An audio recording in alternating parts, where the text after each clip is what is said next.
How to summarize YouTube video using ChatGPT.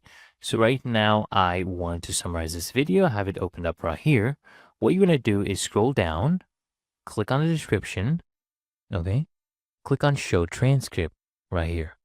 What we can do is we can click on this. You can toggle the timestamps off. We just want to go ahead and copy everything right here.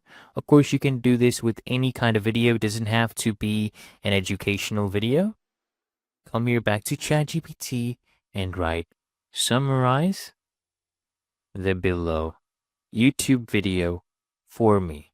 Put a colon right here and then paste your text. Make sure you put the colon so it knows where the prompt ends and where the information you're feeding it starts. Now let's see. We have put in the transcript, and here we go, guys.